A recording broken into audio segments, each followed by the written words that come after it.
Anarcosindicalismo, teoría y práctica. Rudolf Rocker. Capítulo 5. Los métodos del anarcosindicalismo. Parte 2. Hoy que, por la formación de trusts nacionales e internacionales, el capitalismo privado se va convirtiendo más y más en capitalismo de monopolio. Esta clase de lucha es la única que en muchos casos los trabajadores pueden tener esperanza de ver victoriosa. A causa de la transformación interna del capitalismo industrial, la huelga de solidaridad resulta el imperativo de la hora presente para el proletariado. Así como los patronos, por medio de sus cárteles y organizaciones protectoras, se crean una base cada vez más amplia para la defensa de sus intereses. Así también los trabajadores tienen que prestar atención a la necesidad de crear, por sí mismos, ampliando cada vez más la alianza de sus organizaciones económicas nacionales e internacionales, la base necesaria para una acción solidaria de masas, que esté en adecuada proporción con las exigencias del tiempo. Las huelgas restringidas pierden cada día su primitiva importancia, aunque no están llamadas a desaparecer del todo. En la lucha económica moderna entre el capital y el trabajo, la gran huelga, que abarca la totalidad de importantes industrias, desempeñará cada día un papel más amplio. Incluso los obreros de las antiguas organizaciones de oficios, que todavía no están influidos por las ideas socialistas, lo han comprendido así, como lo demuestra la rápida formación de uniones industriales en Norteamérica, en contraste con los viejos moldes de la FOFL. La acción directa ejercida por la Organización del Trabajo tiene en la huelga general su expresión más acusada, es decir, la paralización del trabajo en cada ramo de la producción simultáneamente, para la resistencia organizada del proletariado con todas las consecuencias que de ello derivan. Es el arma más poderosa que tienen los trabajadores a su disposición, y ofrece la prueba más convincente de su fuerza como factor social. Después del Congreso de Sindicatos franceses de Marsella, en 1892, y de los últimos congresos de la CGT Confederación General del Trabajo, en los que por gran mayoría se optó por la propaganda en favor de la huelga general, los partidos políticos alemanes y de otros muchos países fueron los que atacaron con mayor violencia esta forma de acción proletaria, rechazándola como utópica. La huelga general es la demencia general, tal fue la tajante frase de uno de los jefes más destacados de la socialdemocracia alemana. Pero el gran movimiento de huelgas generales, que se produjo inmediatamente después de emitido tal juicio, en España, Bélgica, Italia, Holanda, Rusia y otros países, demostró que la tal utopía entraba dentro del terreno de lo posible, y no surgía de la imaginación calenturienta de unos fanáticos revolucionarios. Naturalmente que la huelga general no es un procedimiento al que puede recurrirse arbitrariamente, por cualquier motivo.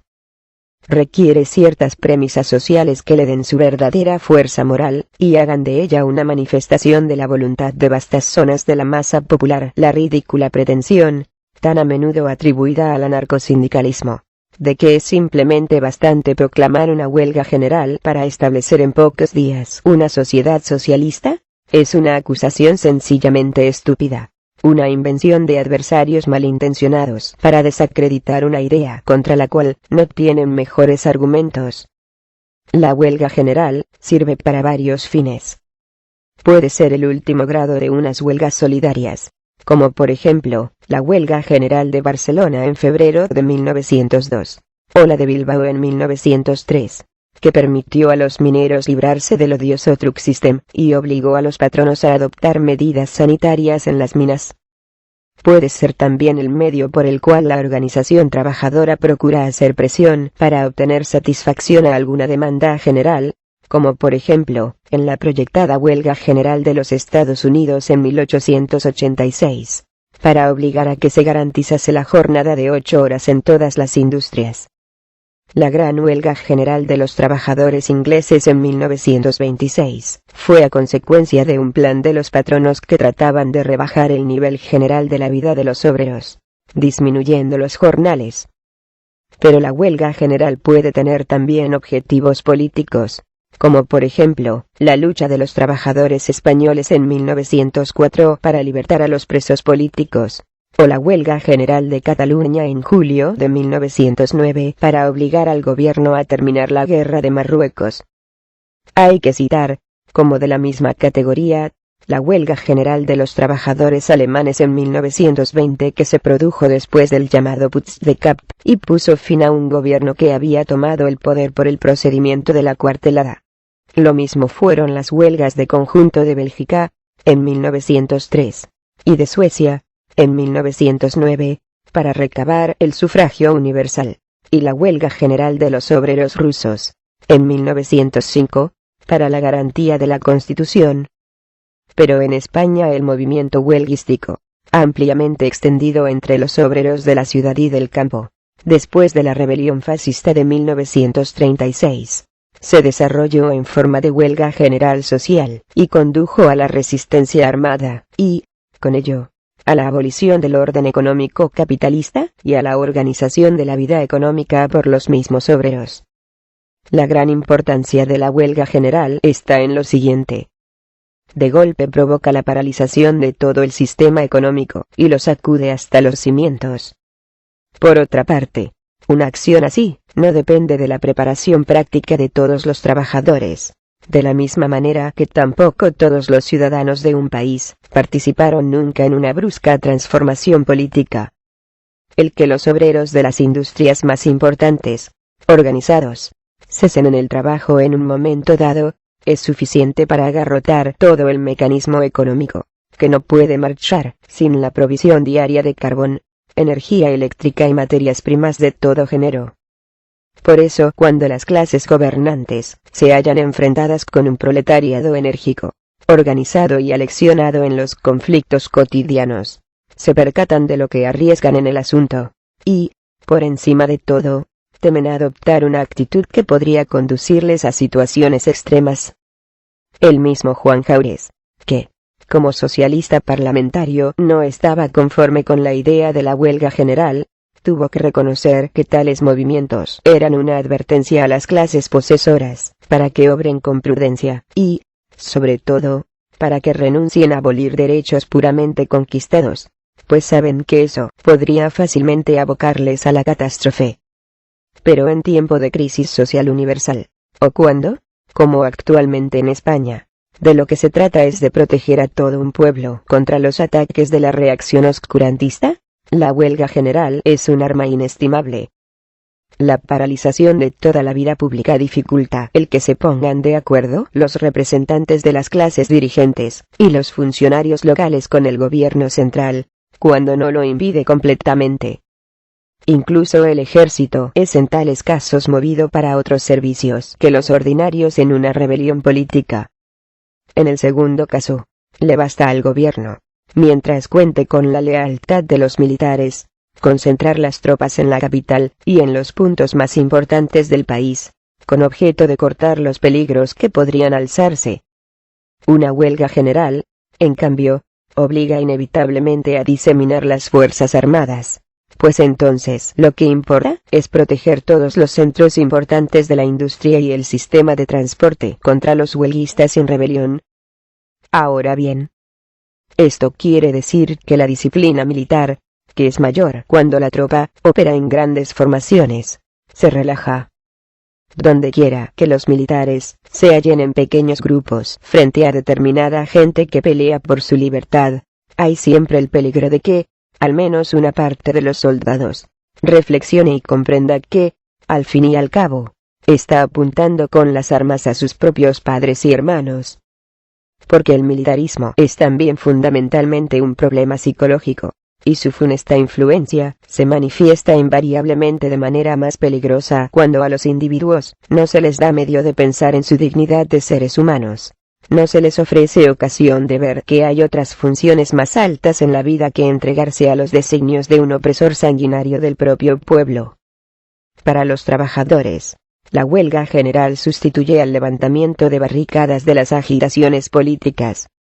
Es para ellos una derivación lógica del sistema industrial que les convierte hoy en sus víctimas, y les da, a la vez, el arma más poderosa para recabar la libertad, con tal que tengan la medida de su fuerza, y acierten a emplear dicha arma en forma adecuada.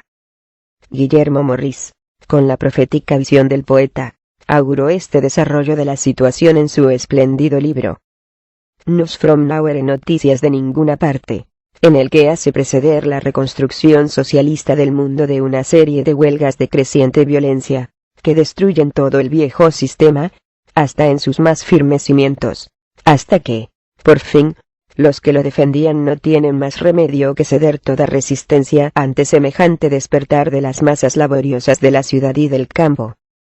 En conjunto, el desarrollo del capitalismo moderno, que actualmente va en aumento como gravísimo peligro para la sociedad, no servirá más que para hacer cada día más amplia esta visión de a clases trabajadoras.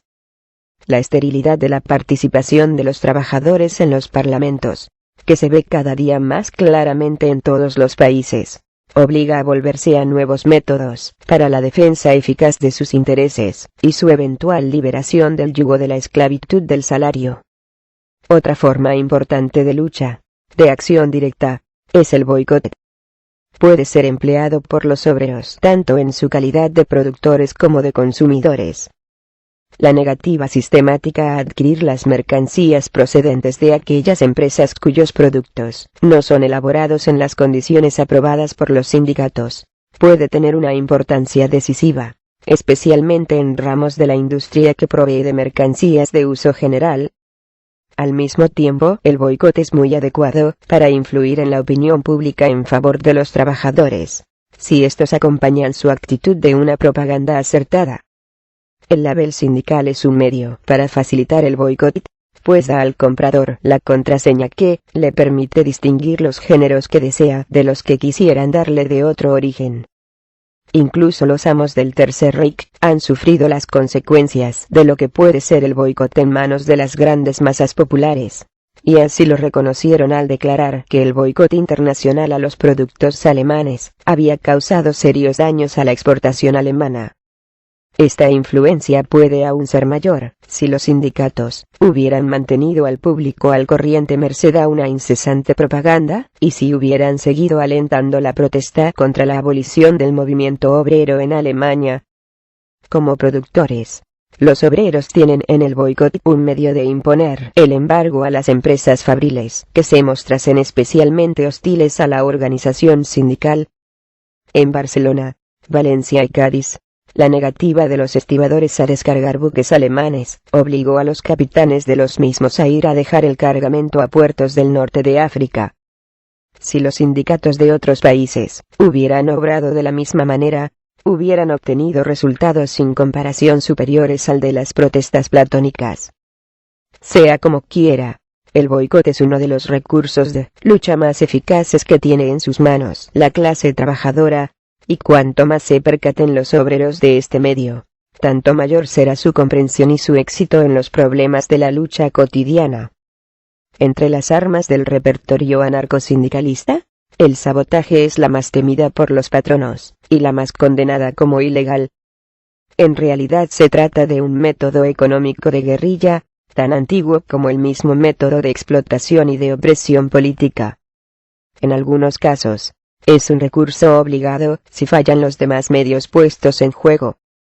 El sabotaje consiste en que los trabajadores opongan los mayores obstáculos posibles a la marcha del trabajo normal.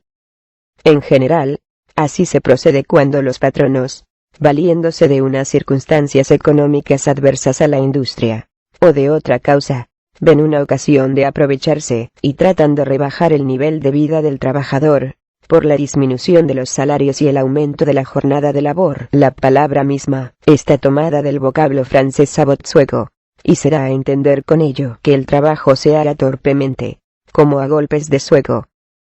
El significado total de la palabra sabotaje se expresa hoy en este principio. A malos jornales, mal trabajo. Es esta una consideración a la que también los patronos se atienen al calcular el precio según la calidad de la mercancía. El productor, el obrero, se encuentra en idéntica posición. Sus productos son su poder de trabajo, y es sencillamente natural que trate de disponer de él en las mejores condiciones que pueda obtener, pero cuando el patrono se aprovecha de la mala situación del producto para imponerle un precio a su trabajo, lo más bajo posible, no debe extrañarse de que procure defenderse lo mejor que pueda, y que para lograrlo emplee los recursos que las circunstancias le deparan. Los obreros ingleses ya lo hacían así antes de que se hablara en el continente de sindicalismo revolucionario. En realidad, la política denominada Cacan-ir despacio que, según la palabra indica, los trabajadores ingleses tomaron de sus hermanos los obreros de Escocia, era ya la primera y más eficaz forma de sabotaje. En todas las industrias actuales, hay 1000 medios por los cuales los trabajadores pueden entorpecer la producción. En todas partes, por el moderno sistema de división del trabajo, la menor perturbación en un ramo de la industria puede provocar la parálisis de la totalidad del proceso de la producción. Así, los ferroviarios de Francia y de Italia, por el procedimiento de la llamada greve perle huelga de sarta de perlas, desbarataron todo el sistema de transportes. Para ello no tuvieron que hacer más que atenerse estrictamente a la letra de las leyes vigentes de transporte, lo cual hizo que fuera imposible que llegase ningún tren puntualmente a destino. Cuando los patronos se encuentran ante el hecho de que incluso en una situación desfavorable para los obreros, en la que estos no podrían arrostrar una huelga, tienen aún medios de defensa poderosos, se convencerán de que no les trae cuenta aprovechar determinada situación dura, para imponer a los operarios condiciones de vida más duras aún. La llamada sit-down strike, que huelga sentada, o de brazos caídos, que con tal rapidez se corrió de Europa a los Estados Unidos, y que consiste en que los trabajadores se mantengan en la fábrica día y noche, sin mover un dedo, con objeto de impedir completamente que sean sustituidos por esquiroles, entra también en el orden del sabotaje. Con frecuencia el sabotaje se produce así. Antes de una huelga, los obreros ponen las máquinas en forma que no puedan ser utilizadas fácilmente por suplentes de los huelguistas, o imposibles de funcionar en bastante tiempo. En ningún campo hay tanto margen para la imaginación del operario como en este.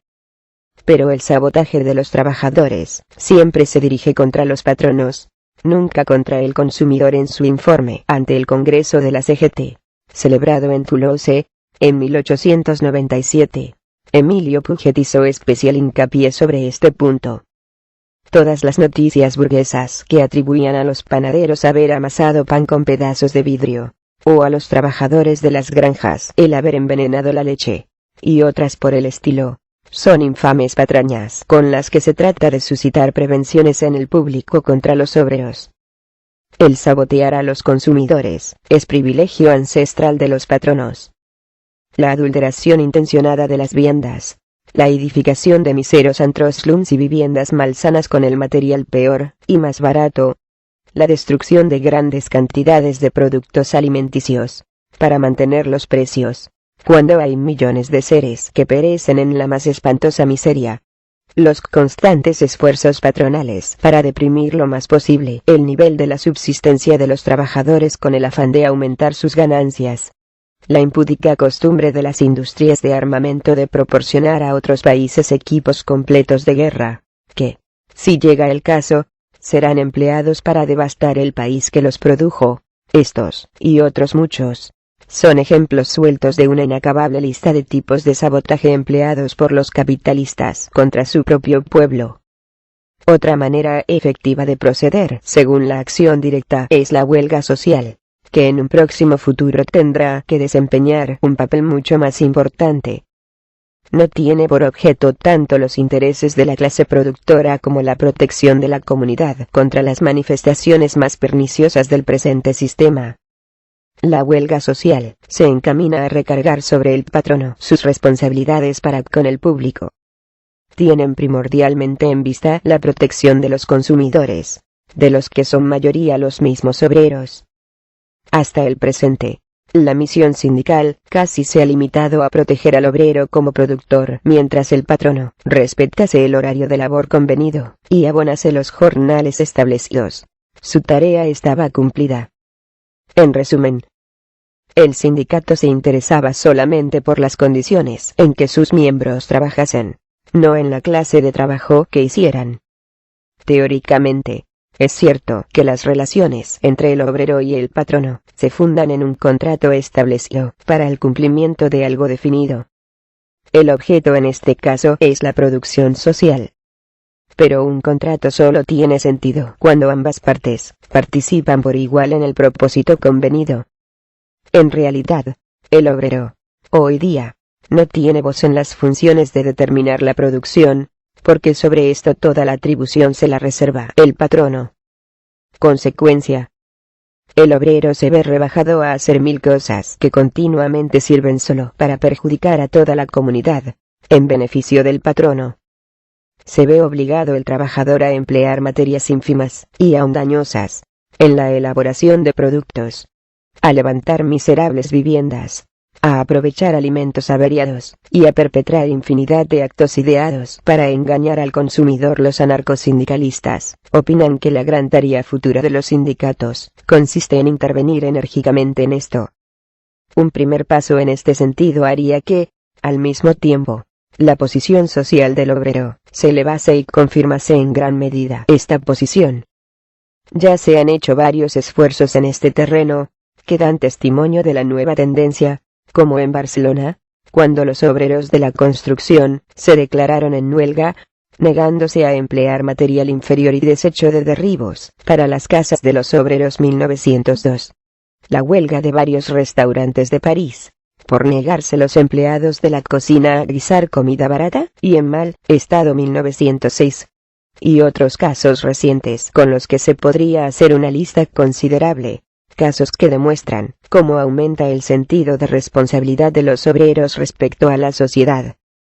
La resolución de los trabajadores alemanes de las fábricas de armamento en el Congreso de Erfurt 1919, en la que se declaraba que no se debían hacer más instrumentos de guerra, y que había que obligar a los patronos a transformar las fábricas para otros usos, es un acto que entra de lleno en esta categoría.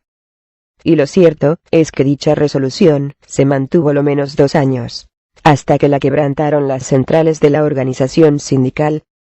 Los trabajadores anarcosindicalistas de Soemerda resistieron con energía hasta el último momento, y por fin se vieron sustituidos por miembros de los sindicatos libres.